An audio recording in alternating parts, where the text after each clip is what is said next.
వందే గురుపదద్వంద్వమవాంగ్మానసగోచరం రక్తశుక్లప్రభామిశ్రమతర్క్యం త్రైపురం మహః నారాయణం నమస్కృత్య నరం చైవ నరోత్తమం దేవీం సరస్వతీం వ్యాసం తతో జయముదీరయేత్. సచ్చిదానందరూపాయ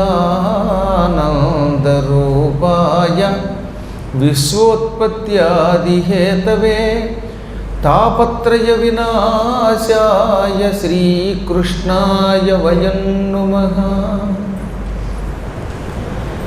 ద్రోణాచార్యుడు ద్రుపదుడు అగ్నివేశ్వరుడి దగ్గర విద్యలు నేర్చుకున్నాక ద్రోణుడు పరశురాముడి ద్వారా అనేకమైన దివ్యాస్త్రాలు కూడా పొందాడు.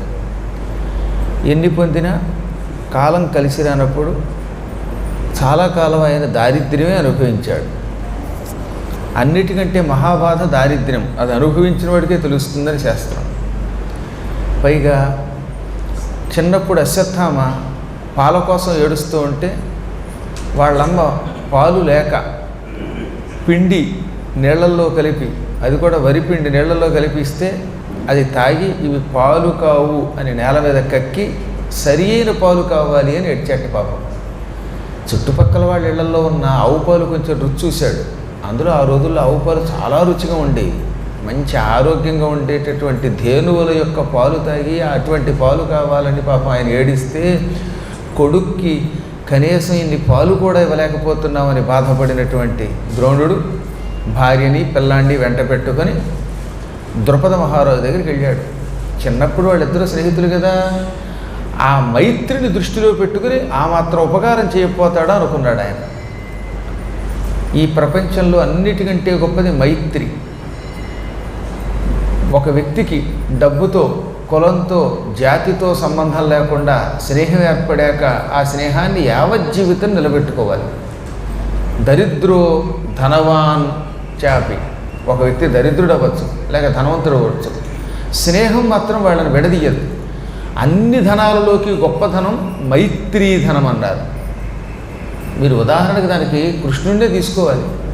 ఆయన పరమాత్ముడు, సకల సంపదలకి మూలకారకుడు, లక్ష్మీ నివాసుడు ఆయన. అయినా బక్క చిక్కిపోయిన దరిద్రుణ్ణి, కుచేలుణ్ణి కౌగిలించుకుని సంపదలు ఇచ్చాడు. అందుకని ఆయన్ని మనం పరమాత్మ అన్నాం. పాపం ద్రోణుడు కూడా అలాగే. ద్రుపదుడు నాతో చాలా కాలం చదువుకున్నాడు కదా, వెళ్ళాక ఆదరించకపోతాడా? పైగా వెళ్ళేటప్పుడు ఆయన రాజుగా వెళ్లే ముందు, పట్టాభిషేకానికి వెళ్లే ముందు, నీవెప్పుడూ నన్ను మర్చిపోవద్దు, నీకేం కావాల్సి వచ్చినా నా దగ్గరకు రా అని చెప్పాడు. అది కూడా దృష్టిలో పుచ్చుకుని నిండు సభలోకి వెళ్ళి, మిత్రమా, నేను ద్రోణుణ్ణి, భరద్వాజ వంశుణ్ణి, నీకు గుర్తుందా మరిద్దరం కలిసి చదువుకున్నాం అని ఇంత చేసి 2 ముక్కలు అన్నాడు. ఇంకా అడగడం కూడా ఏం అడగలేదు ఆయన. నాకేదో ఆవు కావాలో లేకపోతే డబ్బు కావాలో కూడా అడగల. మనిద్దరం మిత్రులం కదా, చదువుకున్న రోజుల్లో కలిసిమెలిసి తిరిగాం, ఒకే మంచం మీద పడుకున్నాం, ఆ రోజులు గుర్తున్నాయి అనగానే నిండు సభలో ఒక దరిద్రుడు, ఒక పేదవాడు, బక్క చిక్కినవాడు నన్ను మిత్రుడు అంటాడా అని అహంకారానికి పోయట ద్రుపదుడు. ఒక్కొక్కళ్ళు కొంతమంది ఉంటారు, ఆసనంలో కూర్చున్నప్పుడు, అంటే వాడు ఆఫీసులో కూర్చున్నప్పుడు వాడికి తన హోదా గుర్తుకొస్తుంది. అప్పుడు ఇంక అవతల వాడు ఎంత గొప్పవాడైనా ఇక వాడిని మర్యాద చేయట. అక్కడి నుంచి పతనం మొదలవుతుందని శాస్త్రం. మనిషికి దైవానుగ్రహం వల్ల ఓ రాజ్య పదవో, ధన పదవో, ఏదో పదవి వచ్చిందనుకోండి, వచ్చినప్పుడు పదవిని సద్వినియోగం చేసుకోవాలి, 10 మందికి ఉపయోగపడాలి, తాను బాగుపడాలి. అంతేగాని ఒకప్పటి మిత్రుణ్ణి అహంకారంతో నోటికొచ్చినట్టు కోతలు కూసి తిడితే దాని యొక్క ఫలితం ఏదో ఒకనాడు అనుభవిస్తారనడానికి ఈ ద్రుపదుడి కథే ఉదాహరణ.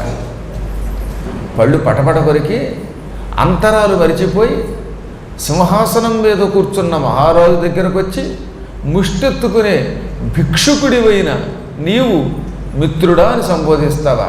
నువ్వు నాకు మిత్రుడు ఏంట్రా? అసలు ఎక్కడైనా పారుడు సంగడిక అంటే ఎందుడన్ విప్రుడు స్నేహితుడు ఎలా అవుతాడు? వాడి మొహం, మేము క్షత్రియులం, మహావీరులం, రాజులం, మాతోటి విప్రులకి స్నేహమా? ఈ లోకంలో కొంతమందితో స్నేహం కుదరదు.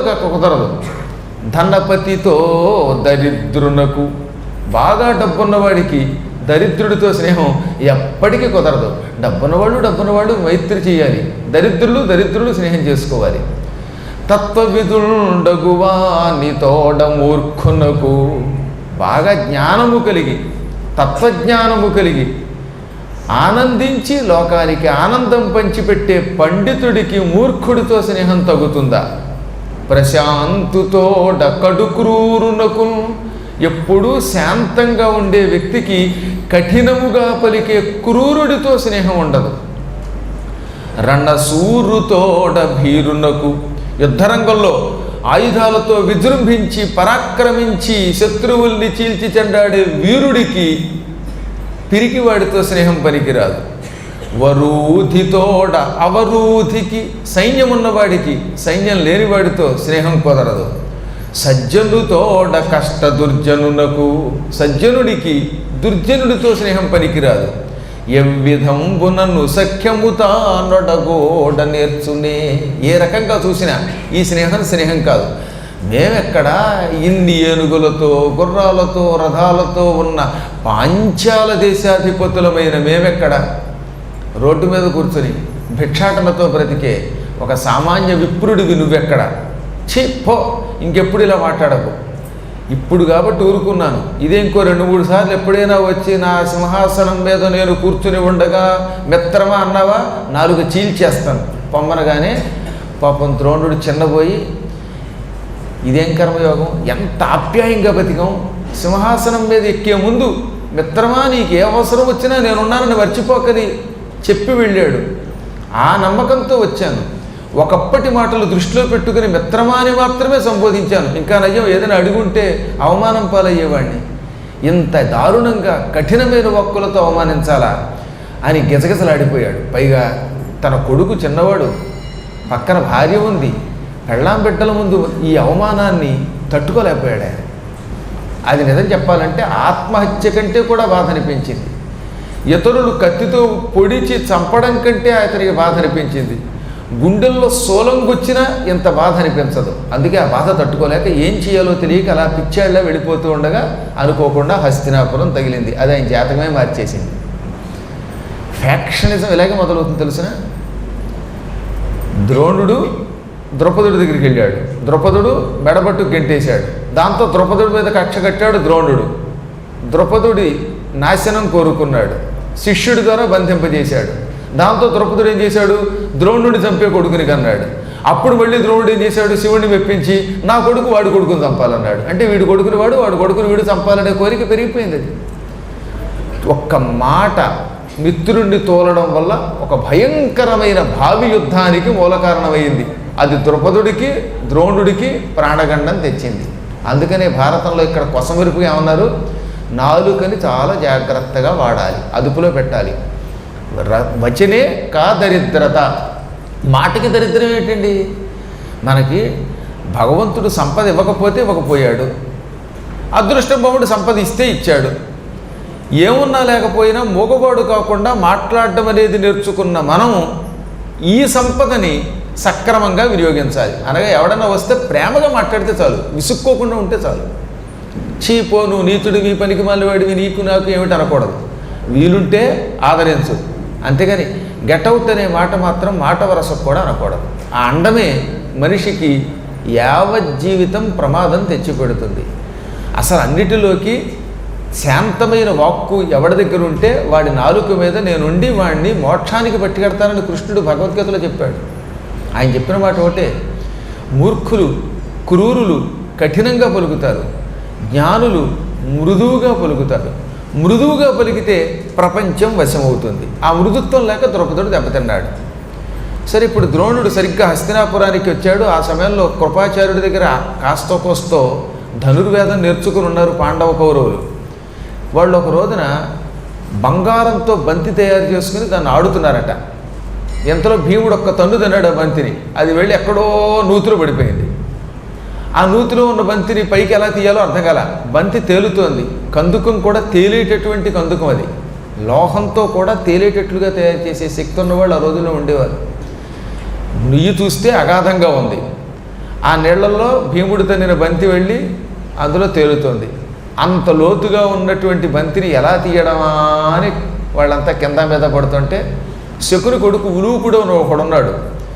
ఈ జనమంతా అన్నారు వీడు కొంచెం సన్నగా ఉంటాడు కదా, వీడు మెడకి తాడు కట్టి అందరూ దింపేస్తే వాడు లాక్కొస్తాడేమో అన్నారట.